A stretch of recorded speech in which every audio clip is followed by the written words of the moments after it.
মঞ্চত উপবিষ্ট থাকিবলৈ অনুৰোধ জনালোঁ। সম্বৰ্ধনা পত্ৰখন পাঠ কৰি দিছোঁ।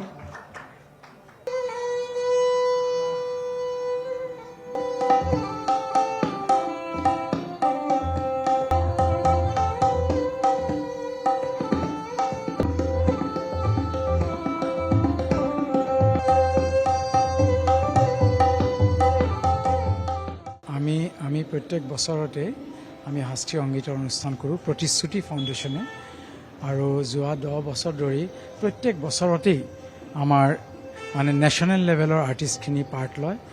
আজিৰ প্ৰগ্ৰামত আমাৰ অসমৰ স্বনামধন্য বেহালা বাদক বিদ্যুৎ মিশ্ৰৰ উপৰি উদীয়মান শিল্পী চয়নী ভট্টাচাৰ্য আৰু পিছলৈ কথক ডান্সৰ অনুষ্ঠান আছে। কিন্তু এইবাৰ স্পেচিয়েল আমি এটা অনুষ্ঠান ৰাখিছোঁ সুদূৰ লক্ষ্ণৌৰ পৰা অহা লক্ষ্ণৌ ঘৰানাৰ উস্তাদ ইলমাছ হুছেইন খান। তেওঁ আমাৰ লক্ষ্ণৌ ঘৰানাৰ অন্তিম তবলা বাদক, আৰু তেওঁ এই ধ্বজাবাহক তবলা বিশেষজ্ঞ আমাৰ লক্ষ্ণৌ ঘৰানাৰ উন্নতিৰ হকে। আৰু প্ৰতিশ্ৰুতি ফাউণ্ডেশ্যনে যেতিয়া এই কামখিনি কৰি আছে শাস্ত্ৰীয় সংগীতৰ প্ৰচাৰ আৰু প্ৰসাৰ, আমি এই লক্ষ্ণৌ ঘৰানাৰ লগত সংগতি ৰাখি উস্তাদ আফাক হুছেইন খান মেমৰিয়েল ট্ৰাষ্টৰ আমি জন্ম দিছোঁ নৰ্থ ইষ্ট চেপ্টাৰ।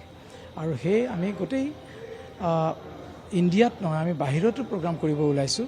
আজি যেনেকুৱা জিমে কল কৰিলে কানাডাৰ পৰা উস্তাদ আফাক হুছেইন খান চাবৰ তাতেও অনুষ্ঠান আছে, আৰু আমি এই অনুষ্ঠানখিনি গ্ল'বেলি পপুলাৰ কৰিব বিচাৰিছোঁ তবলাৰ উন্নতিৰ হকে, অভাৰঅল শাস্ত্ৰীয় সংগীতৰ উন্নতিৰ হকে।